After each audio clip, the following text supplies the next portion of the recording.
Hi guys, in this video we're going to have a go at making a cake that looks like this sofa from Friends. Be sure to share the video with anybody you know that's a big Friends fan.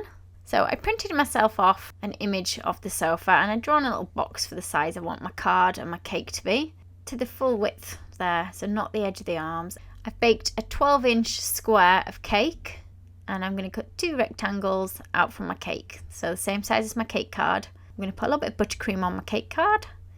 Put our first layer of cake on, and I'm going to put a little bit of sugar syrup on this one just to stop it drying out. Some more buttercream. We'll put a few little chocolate chips in the middle of here just because I love chocolate, and then we'll put the other layer of cake on and we'll put a little bit more sugar syrup on there.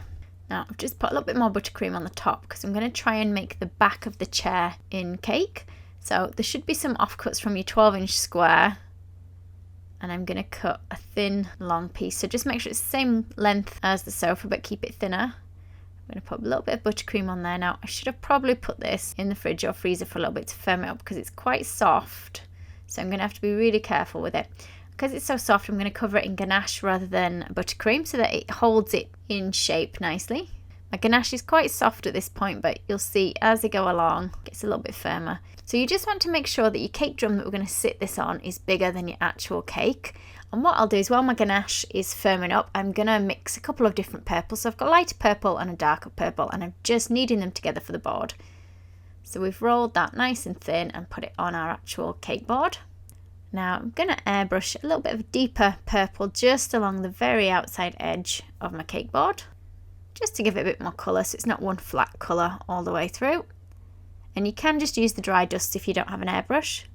And let's make a little yellow picture frame like the one they have on the door, just to sit on the front of the board so that our board's not too plain looking. So we've got a couple of pieces of yellow, kind of flatten the middle and roll up either end. Oops, stretch it out a little bit longer. And we're going to want 2 more pieces the same as these.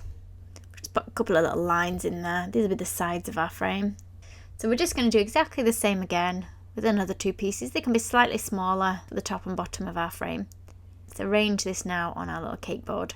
And I'm just going to stick it on with just a dab of water, or you can use edible glue.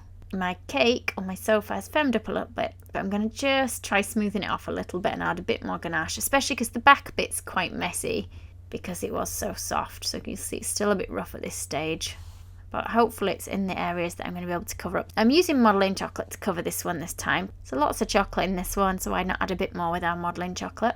So I've actually mixed the darker one and the white modelling chocolate together. So I've taken a snake-shaped piece of it. We've rolled it slightly more at one side, so it's thicker at one side than the other. And this is going to stick to the top of our armchair, so it's going to be the top of the back of it, just so it smooths off all this ganache and gives me the nice shape that I want. So the sofa looks like it's kind of curling back on itself. Then what I've done is rolled out the rest of my modelling chocolate. So I've got quite a bit here, and we're just going to pop it on. Now it's cracked a little bit because I've had it out a while. I should have put it straight on really. Let's stretch it, just give it a nice little smooth on, pressing it in the corner. And you see I've pressed mine quite hard in the middle, so it's torn a little bit between the seat and the back of the sofa. But we'll tidy that up in a bit. Just cut off all the extra from around the bottom edge. Make sure it's tucked in tight all the way around the edge first though. And then I'm just going to rub in with my modelling tool some lines. So you can see where I've gone in a little bit deep at the back. Ooh, just losing focus a bit there. I've just tried to fill in the gaps with a bit more modelling chocolate. And when we paint it up, we should hopefully not see that. So let's mark in where the cushion goes. So a line, not quite as far as the top, just down a little bit from the top. Then let's do another line just up near the top, which is going to be like the seam at the top of the cushion. Do another line just above that, so it looks like we've got the little piping along the edge of the cushion. We'll do the same on the bottom of it. Just means if we're drawing it in like this that we don't have to stick it on as an extra piece. And now we're going to put patterning on the back of the sofa. Now I've done one at either end, and I'm going to just try and measure out to see how many points I need to mark on there. And it doesn't matter how many times I measure things, they're never quite even. Let's just draw our lines from the back of the sofa down. So it's not all the way to the bottom, we're just keeping it up at that top bit. And let's just put a little indentation in, just for where the little buttons or studs on the sofa would go. I've just got like a rubber-ended tool that I'm using for it. I'll put in the links in the description box below to everything I've used. Let's put some more dots lower down. It's kind of in the middle, but lower down of the other 2 dots. And lines from those to the bottom of the sofa. Let's put some little crease lines in now all over. So bring them diagonally from one dot to the other. So we're kind of getting a zigzag coming along the sofa in that middle section there. And you can put as many creases or as few as you like on there. The modelling paste is drying out a little bit just as I'm taking a while to work on it. And I do apologise that I've not been very good with the camera this time. So it's a little bit out of focus. Hopefully you can see what I'm doing. Just drawing in where I want the little wooden pieces to go at the end of my sofa. And adding more creases. For the arms, I've got a really thick rectangle of modelling chocolate. So we've stuck it straight onto the side. And then what I've done is tried to curl over the top edge so it looks like the arm of the chair. Now it's going to be quite soft because I've been kneading it. It's got quite warm. And I'm just pulling it onto the sofa. As you can see a little bit again where I've tried to blend it in. Hopefully this will cover when we add a bit of colour. And I've just propped it with some cocktail sticks just to stop it drooping until it's had time to set. And then we're going to mark some lines along the bottom of the sofa for the little tassels. Again, we can paint these up later on. And I've just drawn another line on the edge of the arm where I want my wooden piece to go. And we're going to put a circle in here. Again, just like we did on the piece at the top of the sofa. Add some more little lines so it looks like creases. Let's draw a line along here, just towards the other side. Just try and make the other side match. A little swirly bit on here. And if you don't want as much detail, you don't have to, or you could stick these pieces on. So I've just got a little sausage shape that we're just going to stick on there. A bit of a longer piece now. It's got a point at the end. Just we've got a bit more that sticks out on the sofa.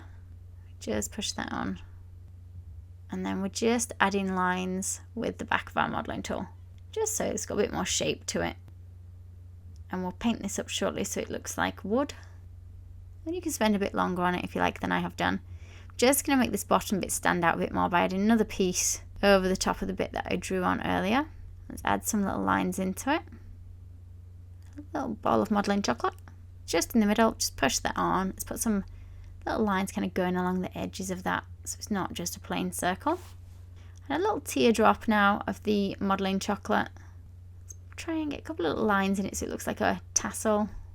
And we're just going to do exactly the same with the top of the sofa. And you'll do this on both sides. So just adding over that line that we drew on earlier. Lines going across, so it looks like a little twist in the wood. It almost looks like a little rope effect. Then let's add some colour. So because I've got the airbrush out, I'm going to do a bit more with the airbrush, but you can use dry dusts with a big dry brush for adding your colour. So I've gone with an orange first. It looks quite yellow, but it is an orange, just to change the colour of our sofa a little bit. Got a little bit of brown this time in the airbrush, and we're just going to try and spray this into any areas that want to be a little bit darker. So anywhere that would be shadowed, like the creases, kind of down the sides of the arms, the back of the sofa. Now I've put quite a lot on, so it is starting to form little water droplets where I've just sprayed it quite close. Now it's not something I use very often, isn't the airbrush, so I thought I'd get it out and have a bit of a go. And then we're just going to paint by hand on the little wooden bits. So I've just got some food colouring, chestnut brown, and we're just going to paint this on those pieces that we stuck on to look like wood. And if you want it a little bit more highlighted, just take some of the paint off, just on the bits that stick out the most. So it's at the top at both sides and along the front. And I've got a kind of gold colour sugar flare paint here that we're just going to paint on the tassels now at the bottom. And you don't have to use gold, you could use like a creamy yellow colour. But again, I'll tag the products below the video so you know what I've used. Just highlight it. It's a little bit dark, so we've gone over with a bit of yellow and white. And then let's stick this on the board now. I've actually just put a little bit of water on the fondant just to hold that in place, but you could use royal icing or even some of your chocolate ganache. So there it is, all finished. I hope you've enjoyed this video. Thank you for watching. If you liked the video, be sure to hit the thumbs up button and leave me a comment below. You can see more of my tutorials by clicking on the images on screen now. If you haven't already, make sure you click the subscribe button to stay up to date with my future tutorials.